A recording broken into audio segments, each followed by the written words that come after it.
Hvala lepa za povabilo in za besedo. Naslov mojega predavanja planirano je bil Univerza v 21. stoletju. Sam sem se odločil, da vam bom predstavil nekoliko bolj splošno tematiko, ne toliko vezano na našo univerzo ali splošno univerze, ampak na splošno na uveljavljanje znanosti v sodobni družbi, kjer vidimo, da znanost izgublja pomen in tudi v luči epidemije COVID ter seveda vseprisotnega svetovnega spleta.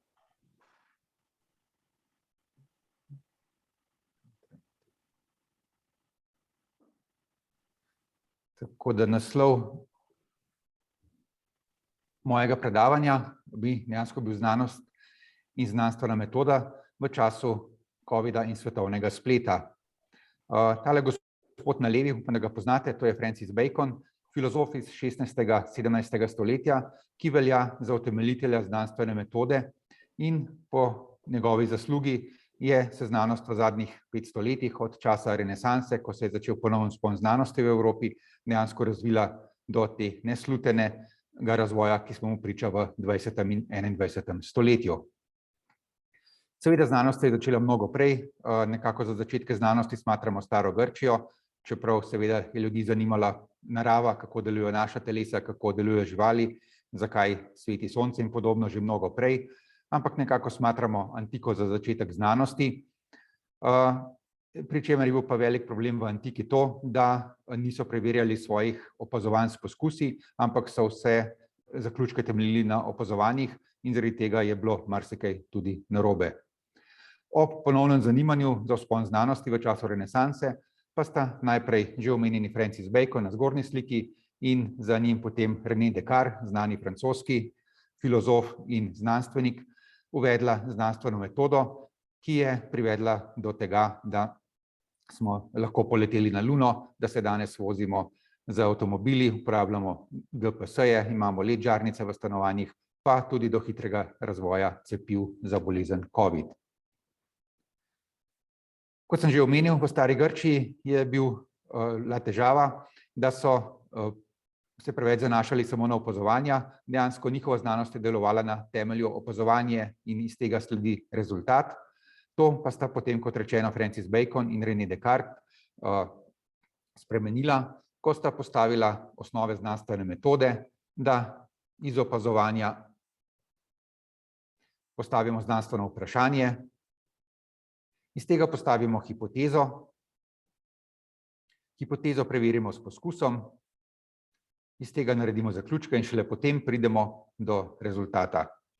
In še več v sodobni znanosti, dejansko en sam poskus ne velja dovolj, dejansko se sprejme kot neka znanstvena resnica, ko jo potrdi več laboratorijev, več skupin, več raziskovalcev, neodvisno, potem to nekako sprejmemo, da to dejansko drži. Pomembna vloga Renéja Descartesa v tem, samo osnovo te znanstvene metode je postavil Francis Bacon.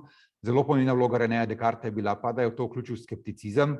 On je dodal to, tako imenovano, kar rečemo danes, ničelno hipotezo, da vedno moramo štartati z stališča, da ne vemo, kakšen bo rezultat in da ne pričakujemo rezultata, in to bi moralo biti vgrajeno v vse znanstvene poskuse. In če zdaj na hitro gremo, kako potekajo znanstveni poskusi na primeru bolezni COVID oziroma razvoja cepiv ali zdravil, to je tak splošen prikaz, kako se razvijajo zdravila v skladu z znanstveno metodo. Najprej seveda so predklinične raziskave, ki so lahko zelo usmerjene, lahko so počasih tudi naključno, pač nekaj proučujemo, ugotovimo, da ima neka snov določen učinek na celice ali na živali in potem lahko iz tega začnemo sklepati, da bi lahko se to uporabljalo kot zdravilo. Lahko pa seveda začnemo zelo usmerjeno kot pri cepivih za bolezen COVID, ko smo vedeli, kaj je problem, ko smo potrebovali cepivo in so akademske skupine skupaj s podjetji večinoma v primeru COVID-a začele to hitro raziskovati, kako bi se lahko tega lotile. Ko dobimo neko snov, ki bi jo lahko uporabili kot zdravilo ali cepivo, seveda vstopimo v tako imenovane klinične raziskave, ki potekajo v 3 stopnjah. V prvi fazi se uporabi prostovoljce, zelo majhno število prostovoljcev, ki dobijo to zdravilo ali cepivo in se potem pogleda, kakšne učinke. S tem, da tukaj je predvsem potreben pregled na varnost, kakšno dozo se lahko daje in pa morebitne stranske učinke. v tej prvi fazi ne gre za to, da bi gledali učinkovitost nekega cepiva ali zdravila, ampak kot rečeno samo ali predvsem varnost. Zato se dela tudi to na zelo, zelo majhnem številu prostovoljcev. In če ugotovimo, da je pri teh majhnem številu se izkazalo, da je neko zdravilo ali cepivo v razvoju varno, gre potem to naprej v drugo fazo, kjer je nekoliko večje število prostovoljcev, še vedno pa relativno majhno, nekaj 10 do maksimalno nekaj 100. Tukaj se delno že gleda tudi učinkovitost takega zdravila, še vedno pa predvsem varnost in pa stranski učinki. Potem pa se vstopi v tretjo fazo, to je pa tretja klinična faza raziskav, ko pa gre dejansko za tisto preverjanje, kako neko zdravilo ali cepivo deluje. Ta je pa narejena po zelo, zelo natančno predpisanih postopkih, tudi v zadnjih letih, zdaj to že kakšnih 10 let je obveza, da morajo farmacevtske družbe javno objavljati te rezultate, ker včasih se je dogajalo, da so tiste rezultate, ki niso bili preveč všeč, nekako so jih shranili, ampak niso jih javno objavili. In ta faza je pa zelo natančno določena, nekaj 10.000 ljudi mora biti vključenih v njih v dveh skupinah, tisti skupini, ki prejme zdravilo ali cepivo in tista skupina, ki ne prejme, pri čemer tako zdravniki, ki dajo to zdravilo, kot bolniki, ki prejemajo to zdravilo ali cepivo, ne vedo, ali so dobili zdravilo oziroma cepivo ali so dobili tako imenovan placebo. Potem pa gledamo, primerjamo obe skupini in vidimo, če so se pojavili dobrodelni učinki, če cepivo deluje ali ne deluje, če zdravilo deluje ali ne, enostavno v primerjavi obeh skupin. Na ta način dobimo najbolj neodvisne podatke. Tako da sama skepticizem Renéja Descartesa je dejansko v kliničnih raziskavah že vgrajen v to klinično fazo, zatem, kot rečemo, dvojno slepa placebo raziskava. Dvojno slepo pomeni, da ne tisti, ki je apliciral zdravilo ali cepivo, ne tisti, ki je to snov prejel, ne ve, ali je dobil zdravilo ali je dobil neko neškodljivo snov, placebo. In zaradi tega potem lahko dejansko primerjamo neodvisne te učinke, ker naši možgani so narejeni tako, da vedno, tudi nezavedno, recimo, če mi vemo, kakšen rezultat želimo dobiti, če se bomo še tako trudili, da bomo neodvisno gledali na rezultate, če mi vemo, kakšne rezultate želimo, če vemo, kakšne so poskusne skupine, nas lahko možgani zavedejo tudi čisto nezavedno. In po tej tretji klinični fazi nastopi odobritev. In tukaj moram poudariti, da vsa cepiva so šla skozi vse te 3 klinične faze, čeprav pogosto prebiramo, da to ni res. Po tej tretji klinični fazi se pa seveda, ko se zdravilo ali cepivo sprosti na trg, se pa nadaljuje spremljanje tega zdravila, temu se reče pa četrta faza, ali spremljanje zdravila oziroma cepiva po klinični odobritvi, po sproščanju na trg, ko pa se spremlja še naprej na veliki količini, sporoča se vse morebitne stranske učinke in ugotavlja, če je karkoli narobe s takim zdravilom ali cepivom, in v tem primeru se potem takoj umakne s trga. Tako da, kot rečeno, vsa cepiva za COVID so šla skozi te klinične raziskave do faze 3, tako kot je predpisano za prav vsa ostala zdravila, tako kot lekadol, aspirin in druga zdravila, ki jih jemljemo vsak dan. Znanstveni rezultati se seveda potem poročajo.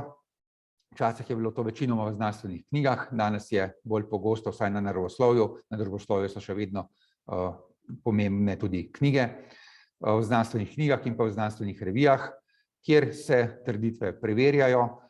In kot že prej rečeno, dejansko samo en poskus običajno ni dovolj, da ga široka skupnost znanstvena ali širša sprejme, ampak je potrebno, da se poskusi večkrat ponavljajo, šele potem dejansko verjamemo, da je nekaj trdno drži. V današnjem času, ko smo prišli do svetovnega spleta, se pa seveda to spreminja in danes večinoma dobivamo informacije drugje, iščemo informacije po družbenih omrežjih, po Googlu, iskalnikih, Twitter, Facebook. Tukaj pa je potrebno vedeti, da te informacije so dejansko problematične za več vidikov. Vsa ta družbena omrežja in iskalniki delujejo po načelih nekih algoritmov in ko mi vpišemo v Google, kaj nas zanima, nam Google ne bo pokazal neke neodvisne raziskave tistih zadetkov, ki bi nas zanimali. On nam bo pokazal to, kar on misli, da nas zanima. Se pravi, glede na našo zgodovino, glede na to, kaj smo mi brali, gledali v preteklosti, s tem, da recimo Facebook se uči že iz tega, da samo ko mi scrollamo, se pravi, ko se premikamo po ekranu in ko pri nekem objavi se ustavimo za par sekund, Facebook to zazna in to zabeleži v našo zgodovino in potem nam te družbeni mediji in pa iskalniki dejansko kažejo informacije, za katere oni mislijo, da nas zanimajo. Kaj to pomeni? To pomeni, da smo vedno bolj omejeni v informacijah, ki jih pridobivamo. Tako mi, kot naši otroci, učenci, dijaki, dejansko že zelo zgodaj vemo, da so danes pogosto že otroci v vrtcu, na YouTubeu, na drugih družbenih omrežjih. In tukaj je dejansko, kar se že kaže v današnjem času, da te družbeni mediji poglabljajo razlike v družbi. Tako politične kot na drugih področjih, pač recimo, če smo zagovorniki, gremo v Ameriko, zagovorniki Trumpa, ljubitelji Trumpa, nam bo običajno potem Google kazal predvsem informacije, ki podpirajo Trumpa, ki so njemu naklonjene, če smo obratno zagovorniki demokratov in Bidena, nam bojo ponujali take informacije in s tem se poglablja prepad, zato ker smo nekako nas vedno bolj omejuje v nek mehurček informacijski, iz katerega se potem težko prebijemo. Seveda so tudi drugi nekoliko bolj kredibilni viri informacij, kot so recimo Wikipedija, čeprav pri Wikipediji je že treba biti previden, ker so lahko do njej tudi lažne informacije, je sicer lahko uporabna, ker je taka skupnostna enciklopedija, v katero vsak piše. Imamo tudi še recimo enciklopedijo Britannico, ki še vedno obstoja na spletu, v obliki knjig ne. Jaz sem si pred leti še kot ali v srednji šoli ali želel, da bi imel enciklopedijo Britannico v knjigah doma, takrat seveda se tega nisem mogel privoščiti, danes, ko bi si verjetno lahko, je ni več v obliki knjig, ampak seveda še obstoja na spletu, je zagotovo vir dobrih informacij. In pa seveda, če nas zanimajo bolj znanstvene informacije, so tukaj spletni portali različnih poljudno-znanstvenih ali znanstvenih revij, kjer lahko dobimo marsikakšne informacije. Vseeno pa nas večina išče informacije na družbenih omrežjih, ker je to nekako lažje. Ampak, kot sem že prej povedal, je potrebno vedeti, da ta omrežja nam pa ne dajo nekih neodvisnih informacij. Tole je recimo en primer revije Guardian, ki nam, če berete recimo Guardian, eden od prosto dostopnih angleških časopisov še, vam bo potem Facebook začel sam od sebe pokazati novice, katere preberite, ampak recimo, če poznate koga, da oba bereta, recimo isti časopis, se splača kdaj pogledati, kaj enemu in kaj drugemu kaže Facebook, zato ker Facebook dejansko se potem odloča, katere novice nam bo kazal glede na našo zgodovino. Recimo, če nas zanimajo bolj resne, morda medicinske novice, nam bo kazal Facebook take novice iz Guardiana, če nas zanimajo bolj politične, bo politične novice, če nas zanima pa predvsem rumeni tisk, pa nam teh resnih novic sploh ne bo kazal, ampak nam bo kazal samo take rumene novice in če bomo samo bili odvisni od Facebooka, bomo potem samo pridobivali takšne novice. In še drug primer, kako tudi mediji, sploh spletni, pa tudi drugi, lahko zelo enostavno manipulirajo z nami. Tukaj sta samo dva taka kratka prikaza fotografije. Recimo tole je bivša britanska premierka Theresa May. Vidimo ogromno navdušenih privržencev, ki jo podpirajo. Če pogledamo to sliko malo bolj oddaleč, vidimo, da je teh navdušencev zelo, zelo malo. Pa še drug tak primer, recimo angleški princ William, zelo neprimerna poteza za človeka kraljeve krvi, ampak dejansko gre spet za kod snemanja. Če pogledamo z druge strani, dejansko ni šlo za to neprimerno potezo, tako da treba, to je pač samo kot ilustracija, kako je treba biti vedno previden, ko sprejemamo informacije. In tukaj mislim, da je zelo pomembno, da tega učimo otroke, da bomo učili otroke v prihodnosti, kako kritično sprejemati informacije. Pri teh informacijah se pojavlja še en problem, da če temu rečemo, čeprav že to se včasih pojavlja, kaj so kredibilni viri, ampak recimo, da so nekateri uveljavljeni časopisi, da so bolj kredibilni kot pa posamezni spletni portali, da taki resni časopisi so pogosto za tako imenovanim paywallom, se pravi, da je treba plačati naročnino. Ta sicer ni tako zelo velika, recimo Washington Post spodaj stane $60 ameriških na leto za naročnino vsakdanjo. Vseeno pa seveda, če lahko dobimo ogromno informacij zastonj, novic zastonj, zakaj bi plačevali tudi take majhne zneske. In enako je tudi v Sloveniji, recimo, Delo seveda je treba plačevati dostop, če hočete brati polne članke, medtem ko je žurnal recimo zastonj, lahko članke vidimo, seveda pa vemo, da je kvaliteta novic, ki jih eni in drugi poročajo, precej drugačna, tako da to je dodaten problem pri sodobnem spremljanju informacij. Tako da svetovni splet je seveda izjemno koristen, je zmanjšal svet, nas je povezal, v znanosti to čutimo zelo močno, ker lahko danes, včasih, ko sem začel delovati v znanosti, smo hodili po knjižnicah, fotokopirali znanstvene članke, naročali iz tujine, ker ni bilo revije v Sloveniji. Danes je vse to na dosegu klika za miško, vse članke znanstvene lahko dobimo, vse ugotovitve. Seveda pa je tudi problem, da se je hkrati s tem pojavilo ogromno informacij, ki so pogosto tudi nepreverjene. Včasih je pač vsaka knjiga skozi nek proces, napisati in izdati knjigo je bilo zahtevno, vedno je šla knjiga vsaj skozi neko uredniško recenzijo, ali je bila ta bolj ali manj kvalitetna, seveda lahko o tem razpravljamo, a šla je skozi neko recenzijo, nekdo je knjigo pogledal, preden je bila izdana, danes pa lahko vsakdo napiše knjigo in jo objavi na svetovnem spletu, ne glede na to, kakšne informacije ali dezinformacije bo ta knjiga prinašala.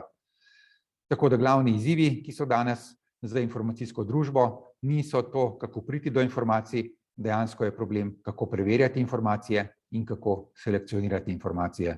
In tukaj nam pa družbeni mediji, kot rečeno, nikakor ne pomagajo, nas zelo ovirajo in to predstavlja, po mojem mnenju, velik družbeni problem.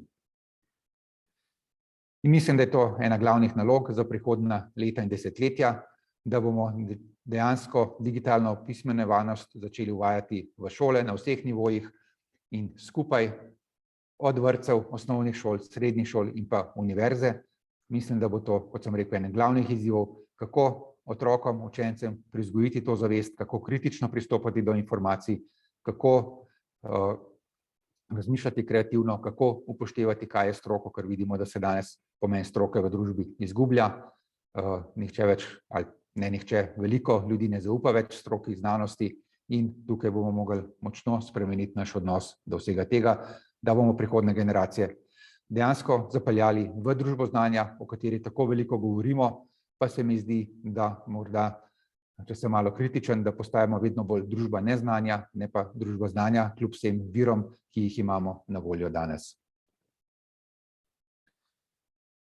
Da bomo to dosegli, verjetno mislim, da je potrebno uveljaviti sodobno izobraževanje z temi 4 stebri, to sem si pa seveda sposodil, niso moje tako imenovani 4 KAI, stebri izobraževanja v sodobnih družbah, kreativnost, kritično razmišljanje, sodelovanje, kooperacija s tujko, pa LK in pa komunikacija. In kreativnost in kritično razmišljanje, ki jih moramo privzgojiti pri otrocih, učencih, sta potrebni za družbeni napredek, s kreativnostjo odkrivamo nekaj novega, z kritičnim razmišljanjem pristopamo kritično do tega nekaj novega, seveda pa za dobro delovanje družbe, pa je potrebna družbena odgovornost, ki jo dosežemo s sodelovanjem različnih deležnikov in pa komunikacijo. Sploh to dvoje, mislim, da je zelo pomembno, se je pokazalo v trenutni situaciji, da se veliko premalo poslušamo med seboj, da ne sodelujemo, ne znamo se več poslušati, govorimo en mimo drugega in zaradi tega imamo tudi take težave, kot jih imamo danes v Sloveniji, pa tudi širše, ampak dejansko v Sloveniji vidimo, da imamo zaradi epidemije še dosti hujše težave kot številne druge evropske države. No in vse to skupaj, kreativnost, kritično razmišljanje za družbeni napredek, sodelovanje, komunikacija za družbeno odgovornost, pa lahko vodi potem v sodobno, uspešno in vključujočo družbo. Kako to doseči na različne načine? Mislim, da je zelo pomembno tukaj problemsko učenje, da prehajamo iz učenja ex cathedra na problemsko učenje, širše razprave v krogu študentov, učencev in da se to izboljšuje, a še vedno ugotavljam, da se pogosto študenti, ko pridejo na fakultete, vsaj tistih, kjer jaz učim, nekako bojijo spraševati, se bojijo diskusije. To je recimo en taka še vedno razlika med, če primerjamo za ZDA, kjer študenti izjemno veliko sprašujejo, hočejo imeti od tebe ogromno informacij, tudi tistih, ki jih nisi dal.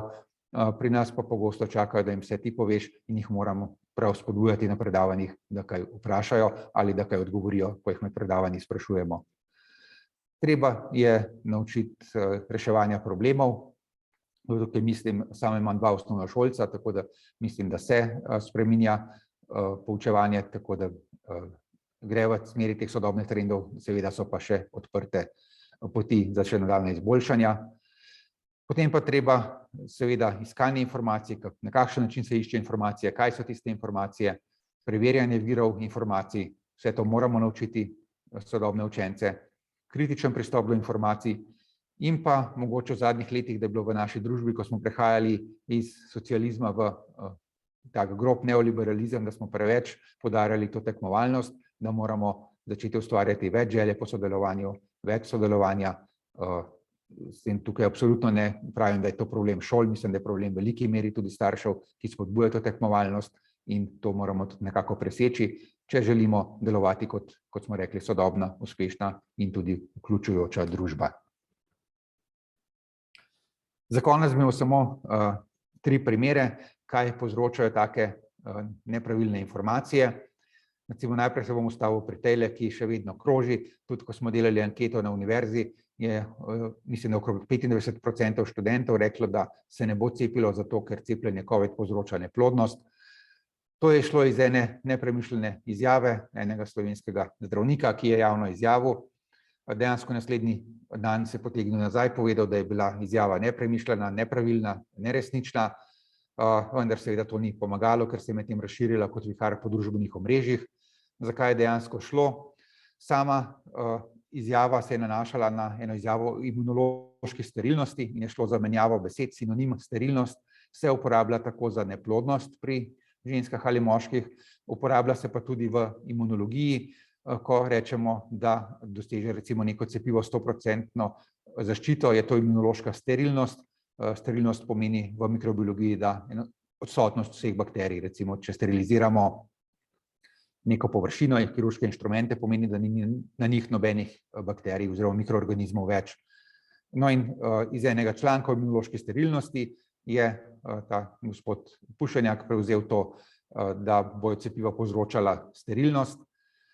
Potem so to seveda teoretiki zarote povzeli, našli so eno potencialno povezavo, kako bi lahko to dejansko delovalo.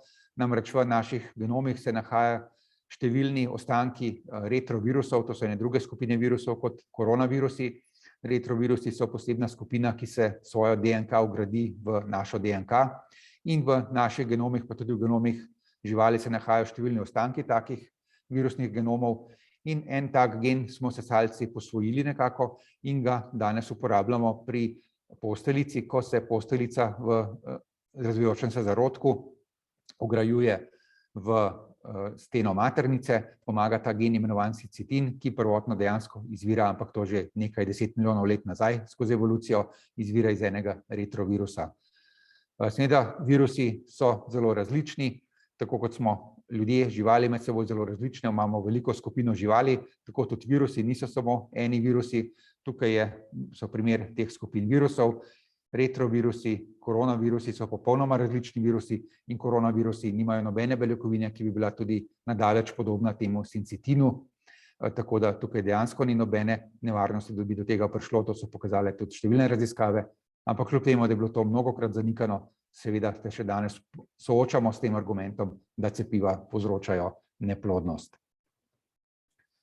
Naslednji tak podatek, 26.000 ljudi je umrlo zaradi cepljenja, spet podatek, ki temelji na nerazumevanju objavljenih podatkov, gre za podatke iz javne baze VERS, kjer se spremlja stranske učinke oziroma vse posledice cepiv. Pri teh konkretno pri smrtih gre pa za to, da se spremlja vse smrti po cepljenju, enako tudi pri vsakem zdravilu. Se pravi, če nekdo umre, zato ker ga je povozil avto en dan po cepljenju, ali če nekdo umrl, ker je imel terminalni stadij raka in je en teden po cepljenju umrl, se ga zavede v tej bazi podatkov smrti zaradi cepljenja. Namen tega je to, da primerjamo cepljeno in necepljeno skupino in če bi recimo ugotovili, da je bilo v necepljeni skupini 10.000 smrti na milijon prebivalcev, v cepljeni pa 12.000, je bil to alarm, da takoj ustavimo cepljenje in pogledamo, kaj je narobe.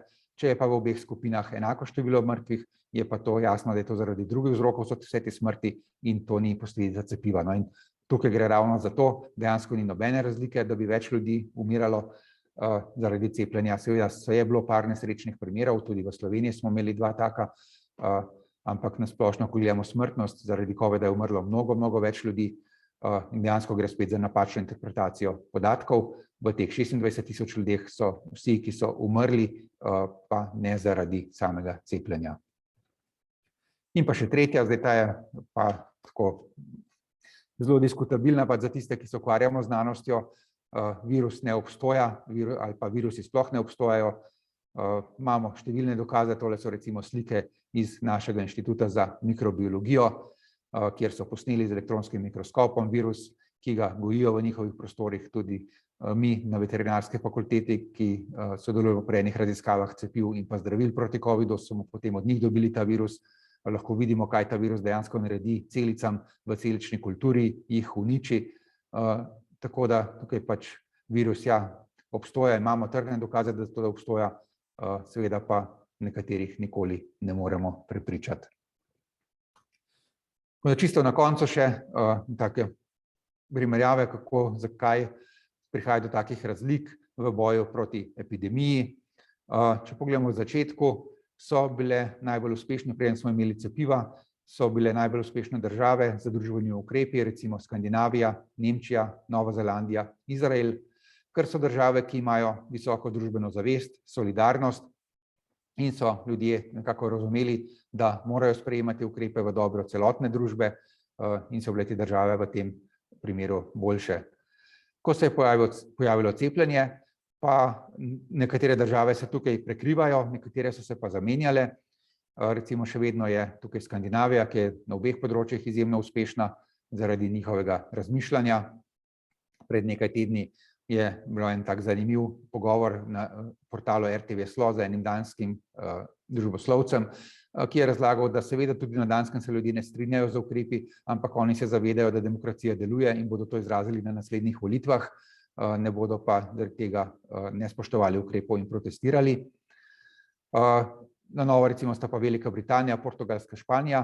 To so pa države, kjer je bolj pomembna recimo individualnost, samostojnost, so pa zelo kreativne pri tem, kako pristopiti k reševanju takih problemov in so zaradi tega precej boljše kot trenutno. Tako da, če pogledamo pa to čisto geografsko razdelitev, pa vidimo dejansko, da je zelo velika ločnica vzhod in zahod v Evropi. Dejansko bivša vzhodna Evropa smo precej slabši. Zanimivo je, da to ni pogojeno z politiko v državah, ampak je dejansko to ta, po mojem, zgodovinske, geografske, zato ker tudi, če pogledamo Nemčijo, je znotraj Nemčije, ki je že 30 let ena država, dejansko ta jasna ločnica, da je vzhodni del veliko manj precepljen.